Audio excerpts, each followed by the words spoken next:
I'm Jacquie with WCBG. With me today is Alessandro Jedlowski, who is a media anthropologist and has done extensive research and fieldwork comparing film industries in various African countries.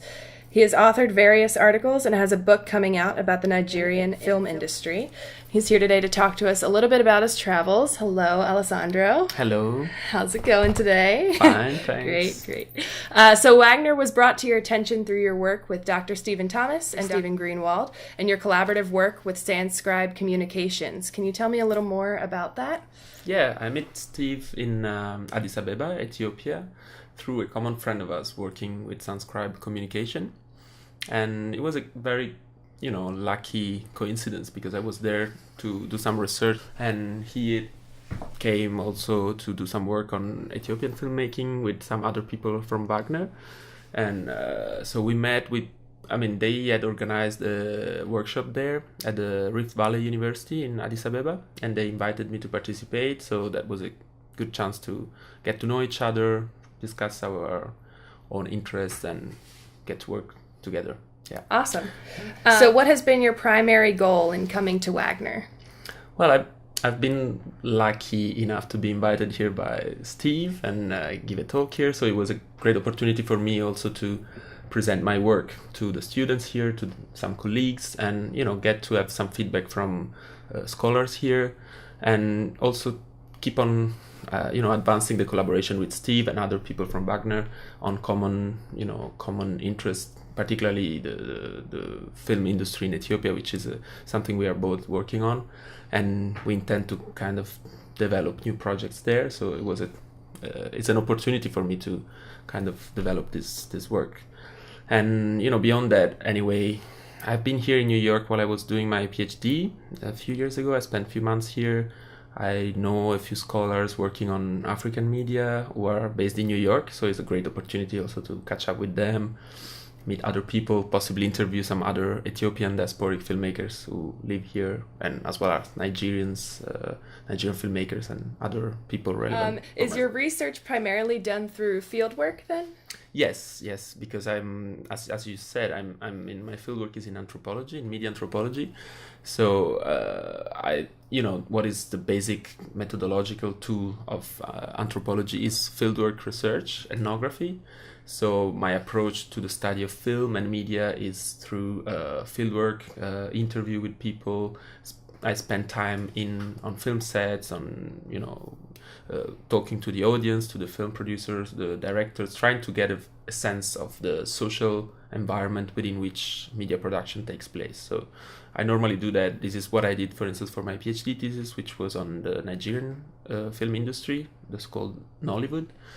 And then I kind of got new funding to do a postdoctoral research comparing Nigeria with other two countries. And so I spent the last year basically traveling between these three countries. And that is when I actually met Steve. Awesome. So are you a cinematographer yourself, or do you prefer to just research the industry?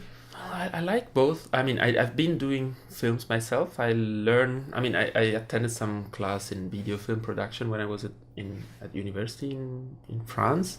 And then I started making my own documentary films. That was a completely independent type of production. And I often try to combine it with my research, fieldwork research. So for a few trips, I brought my camera along and filmed the interviews and then did other filming and then edited everything in short documentary films. It's very hard to do at the same time research and filming. I think the ideal thing would be to just do your research, which I like a lot as well, and then go back to the field after you did your research. You already have the connections there. You can do a good documentary film with the people you have been working with during your research. So right. So what countries do you spend most of your time in? For the research, well, I spend most of the time in Nigeria because it's where I did my PhD. Media industries everywhere in the world are today very transnational. So if you are following also the work of media professionals, you end up doing what they call multi-sided ethnography. You move along with the people that are moving because of their job.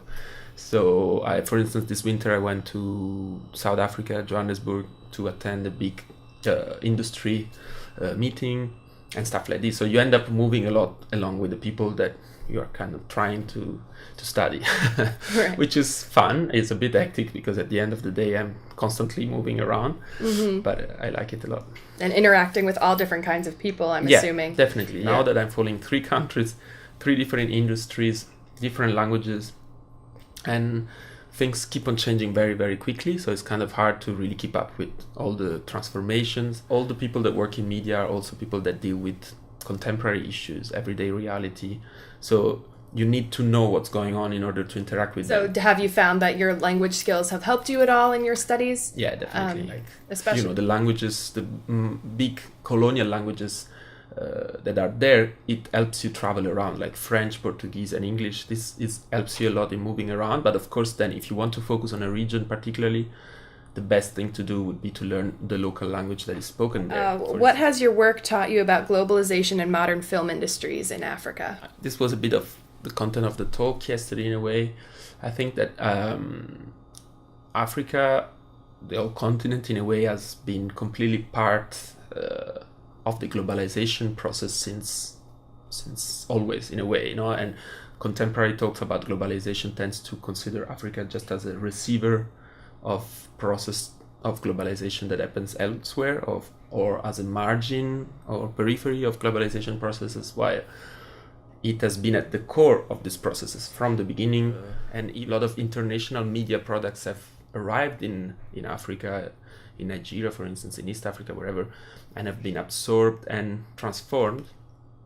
And that is part of the truth, of course, like in what I've been doing in my work.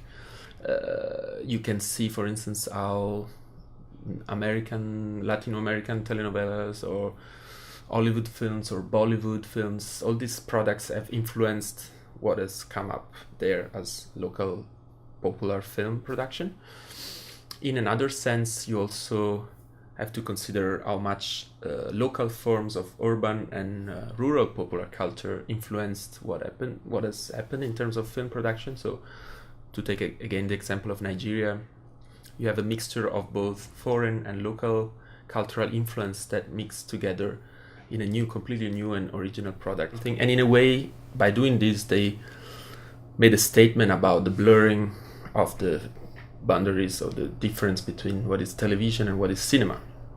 So by doing this, they did few years in a way, maybe even earlier than what happened elsewhere, a statement about this blurring and showing how much definition or traditional definition of what is television, what is cinema, don't matter anymore. So in that sense, the Nollywood example is a good example to say how much cultural innovation happening, let's say in Africa, has a lot to say about contemporary transformation in media worldwide. Now, you mentioned that there's these different definitions between telenovelas and what is a movie, what is considered a TV show.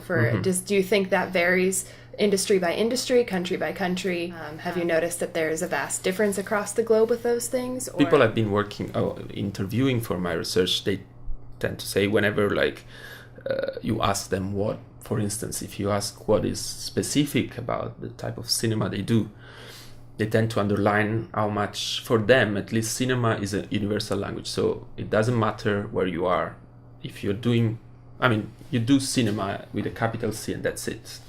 There are, of course, local variations in terms of the contents and aesthetics. And then at the same time, there is also something about the technologies. There are new technologies that allow you to do film for cheaper or, with the same level of quality.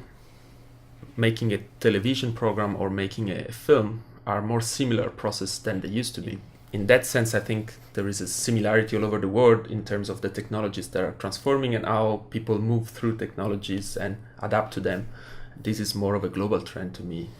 Would you say that the advances in technology that have made it easier to maybe produce these things, and it's not celluloid anymore, it's not those difficult processes, that's kind of been the driving force of these blurred lines? Very simply, technology have made the processes of film production much more accessible. So the old Nollywood phenomenon or all this phenomenon I'm working on would have probably not existed if it wasn't for the introduction of first of all VHS technology and then digital and all this, because it was too expensive to produce a celluloid film. There were, of course, African celluloid films, but they were much less, and they could circulate much less within Africa because of the lack of infrastructure. So in light of Wagner's work to build the Film and Media Studies Department and Wagner's mission to be engaged with the world and the community, what do you think of film as a means of cross-cultural communication? And cinema is one of the most cross-border language you can have in the world, I think. So in that sense, I think it's absolutely fundamental to study films and also to learn to know other film cultures, because I would say in Western countries, in the US, in Europe, it's the same. There is a tendency to assume that our film culture is the film culture, which is a very limitative and very wrong assumption, of course. There are, and especially today, because of this blossoming of film industries all over the world, it's really problematic to just focus on what is done here. You need to know what's being produced elsewhere, not only because it's interesting and it teaches you things about what other people do and think and imagine, but also because it can give you creative ideas about how to develop your own film industry. Basically, I mean, for me, one of the reasons why I was interested in Nollywood was also just to figure out how these people managed to do films in a context in which, you know, the economy had just collapsed.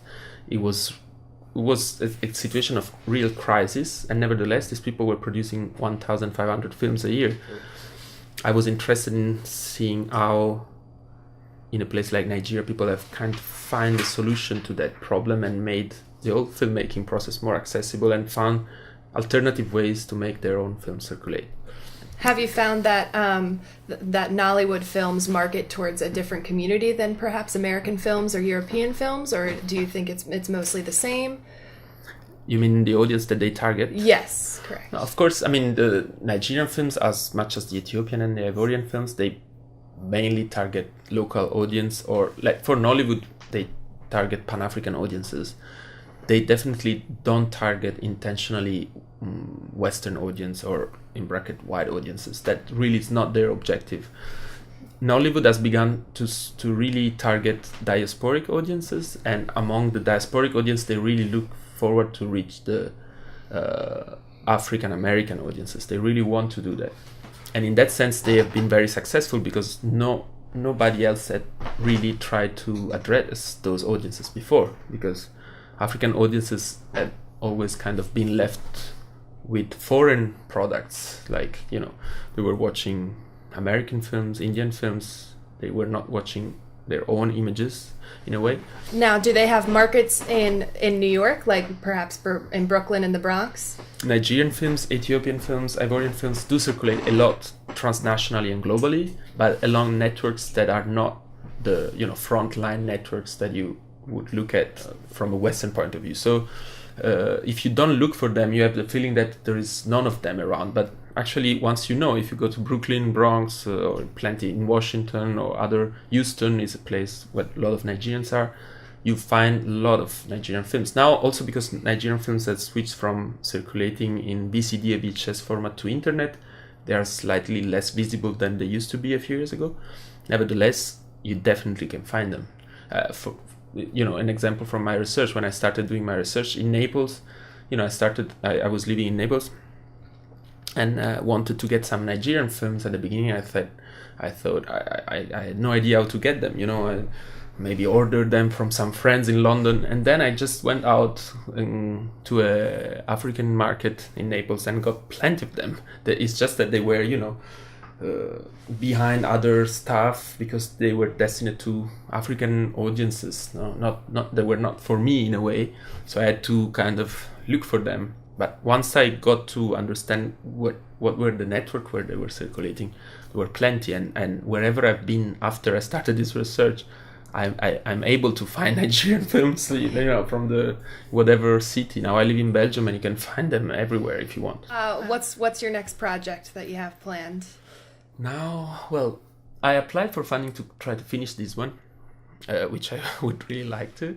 And at the same time, I applied for another project which has to do with penetration of Chinese media corporation in Nigeria and how much they are taking over in like the media infrastructures in Nigeria. At least in Nigeria, they got in partnership with the government, and they will be the one. I mean, a Chinese company will be the one who will do this transition physically. They will provide infrastructures, which means that they will become the gatekeepers of the media sphere and media distribution locally.